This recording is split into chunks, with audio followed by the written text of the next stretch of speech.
Hi, everyone. My name is Milani Douglas, Director of Public Programs at the National Museum of Women in the Arts and founder of the Family Arts Museum. Welcome back to Curative Collective. We have our Curative Collective conversations where we have a discussion with an organizational person who works at the intersection of art, social change, and food.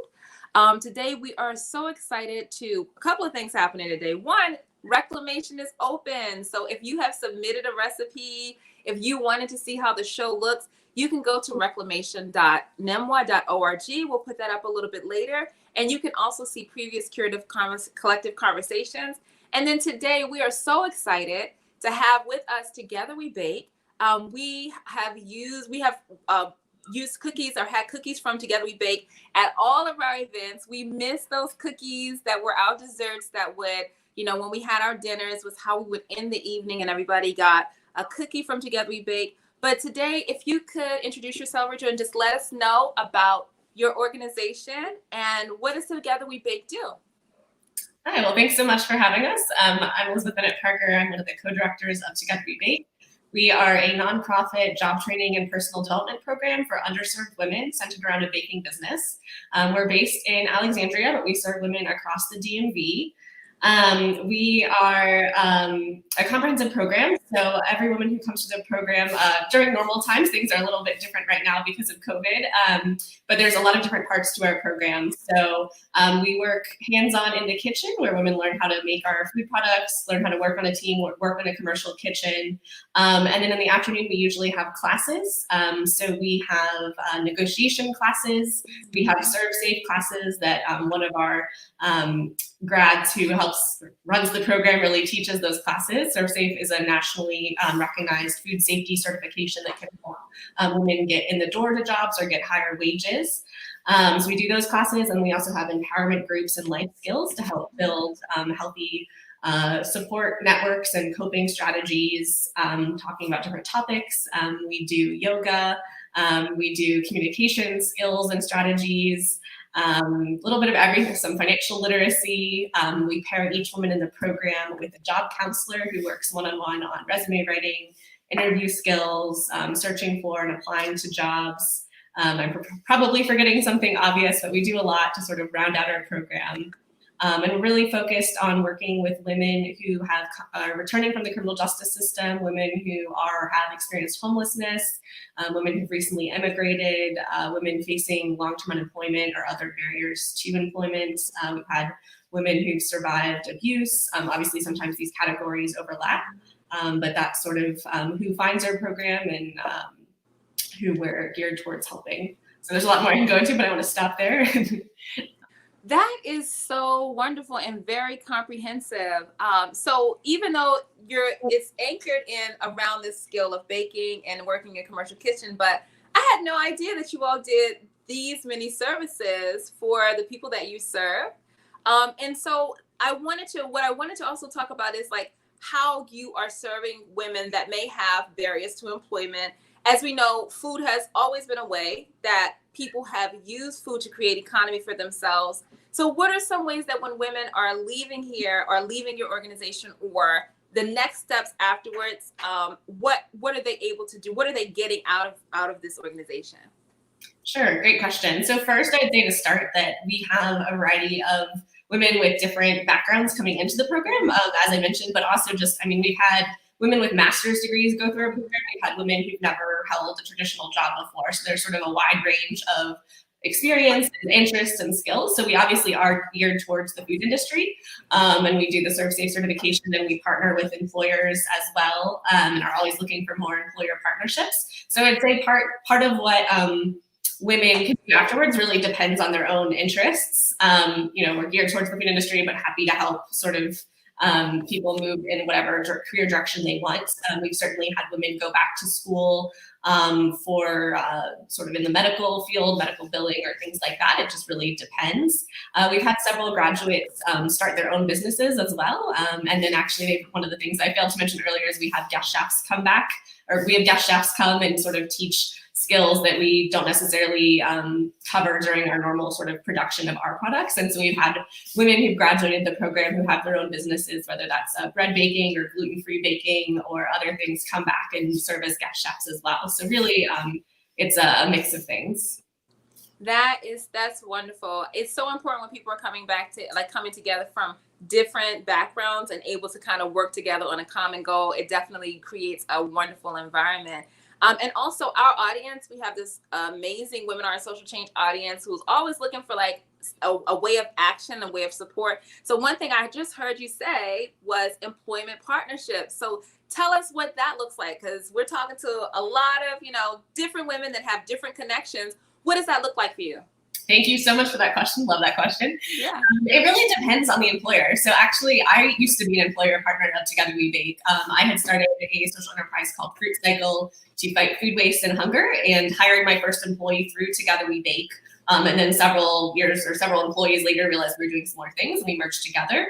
But when I was looking for an employee, I found Together We Bake. I knew that all of their graduates would have a Serve Safe certification, which having a food business was something that I needed my employees to have. And so I just sort of called Trisha and Stephanie up and said, hey, I need an employee. I'm confident that, anyone who's come through your program can do what I need them to do. And, just sort of send me someone and I will make it work, because I was so overwhelmed with starting a business and I trusted them.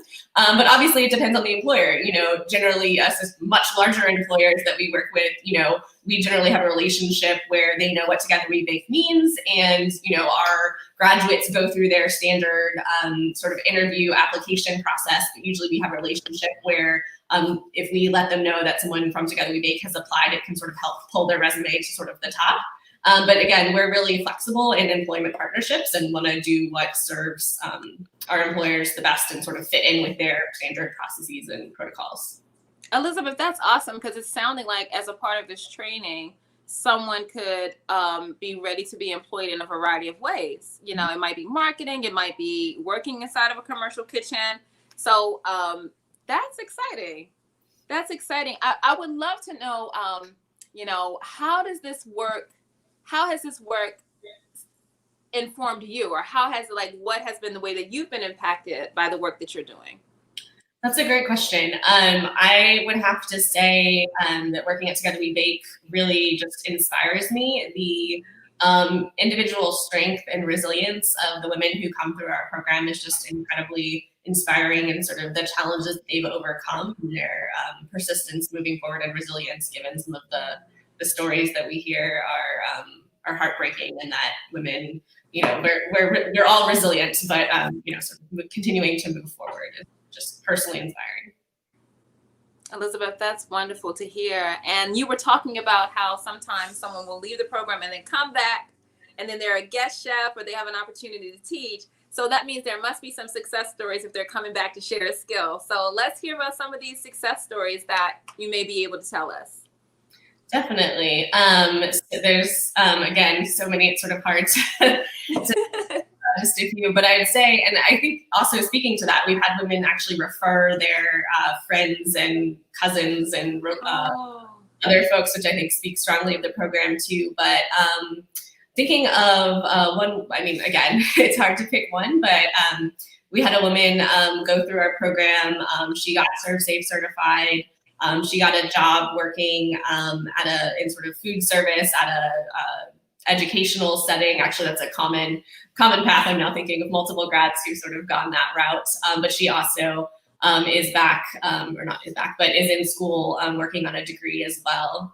And again, there's very similar stories like that. So I think that's a great thing to see. And I think we did a survey last January and saw that the impact of our program, actually the women average of a $1,500 increase in wages and salaries after going through the program. So knowing that a lot of the women in our program are mothers, and many of them single mothers, and that directly impacts their families is really important to us as well. You broke up a little bit, but what I heard you say was that you noticed that afterwards there's an increase in salary that a lot of the women are experiencing. Is that correct? Yes. That's awesome. That's awesome. And because we know that there's so many ways that women, no matter how traditional your path is, are dealing with salary differences. So we're always excited to hear about programs that are increasing the income that women have and are able to contribute to their lives and to their household.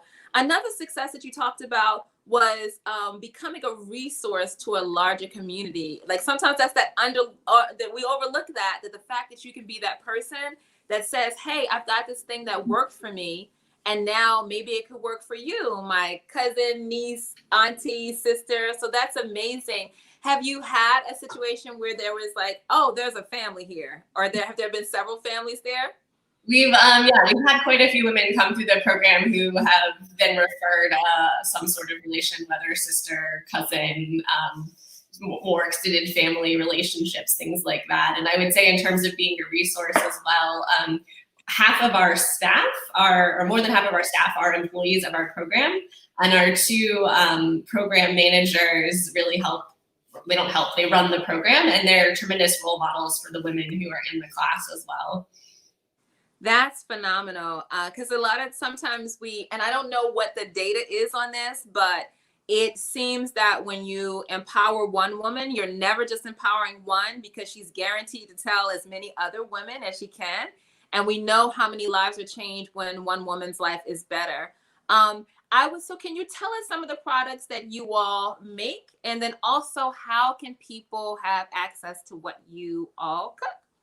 Thank you so much. Yeah, we make 4 products. We make chocolate chip cookies, cinnamon pecan granola, and then apple chips and trail mix. And those 2 products are both made with apples that would otherwise go to waste, but are still perfectly delicious. And our products, the best place to find them across the DMV, especially right now, is through our website, togetherwebake.org. We've got a shop on there. We'll ship anywhere in the country, and we'll write a note for you as well if you're sending them to someone else. We are in some stores here and there, obviously just with COVID, and we usually have farmers markets, but again, with COVID, we're not doing those right now. So our website is probably the easiest and best place at the moment. Okay, so if anybody's out there planning an online event and they want some cookies to send out, please consider Together We Bake as an option. I can testify they have great products and are wonderful to work with, and we're definitely glad to have them. And so also about with reclamation, you're not going to find Together We Bake's recipes. Of course, these are trade secrets. We are not going to have them put them out there. But there's some other recipes that are really yummy that are on there. And if you don't feel like cooking, you just want to enjoy the recipes and you want something sweet, so reach out to Together We Bake as well. Is there any other part of another thing? If someone wants to, if they say, you know what, I've got a skill set that I would like to share, or I have a community, a business that maybe I could be a partner for, what would be the next step, would be the best way for them to be able to support what you're doing? Sure. So I think there are a few different ways. So if folks are interested in being an employer partner or have those skills that they want to share with us, as you mentioned, that are sort of more specific or don't fit into one of the volunteer opportunities on our website, our contact information is on our website. My email is elizabeth@togetherwebake.org. Happy to talk to anyone who might be interested in working with us. We do have regular, COVID sort of changes things, but we do have regular volunteer opportunities. We do have a couple different committees, a development committee and an advocacy committee that are currently working even during COVID. In normal times, we do have sort of quarterly volunteer nights where folks can come and help us, like sticker bags or do things like that. And other opportunities, again, when events are happening, to sort of help represent Together We Bake at events in the region. So we certainly have lots of opportunities for folks to get involved, and welcome back. That's wonderful. We're in a time period where people are looking for ways that you could possibly get involved. How do you have any volunteer limitations just as far as like age or recommended age range that you're looking for? I'm only asking because I have a 9-year-old daughter who loves to bake and might want to volunteer. Great question. I think generally for our volunteer nights, I'm trying to remember, I think it was either around 12 or 13. Okay. Good. Okay, well, as soon as she's ready, we'll be there. Also, I wanted to, and then also for business opportunities, all of this, we know if somebody wants to order your products or if they want to create a partnership, that they can go to your website as well. You mentioned a little bit about, you hinted to things shifting during COVID, and we all can relate.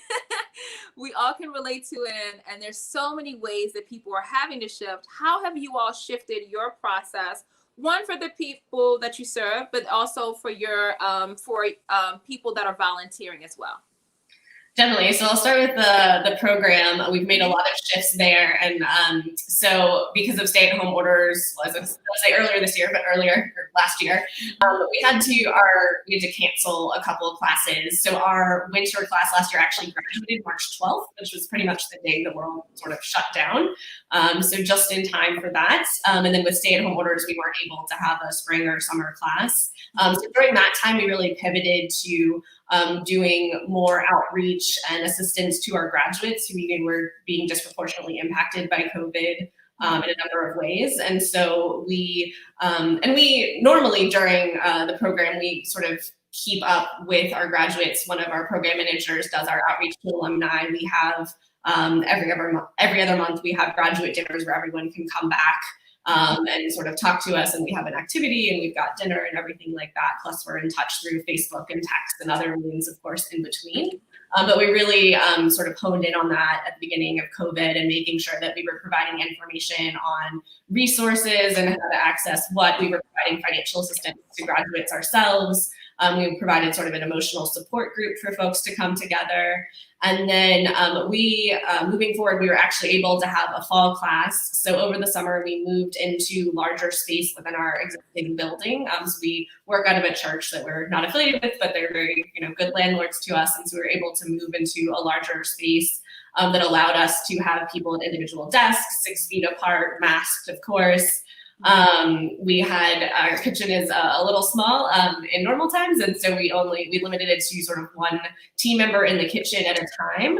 So it was very hands-on. And then we had sort of professional online digital culinary videos that folks we had access to, and actually that our graduates now will have access to forever to sort of help enhance their skills. And one thing I neglected to mention earlier is that we were actually already planning on piloting digital literacy this year. And so that was perfect timing because, of course, now everything is digital. And so the women in our fall class got digital literacy training as well, and that will continue.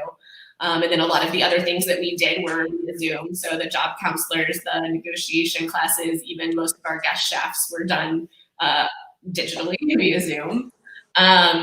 And then going forward, we're about to start our winter class in February, and we are pivoting to an online model for now, just given the way that positivity rates and everything is going. But we hope our next class will be able to return to in-person. So those are the ways we've been transitioning. Okay. That's exciting. It's so interesting how these times have led us to all kind of innovative ways to still get the work done. Well, Elizabeth, is there anything else that you would want to tell us about Together We Bake? Is there anything that just maybe stands out or anything? That's a great question. I think we talked about our graduates and how they now run the program.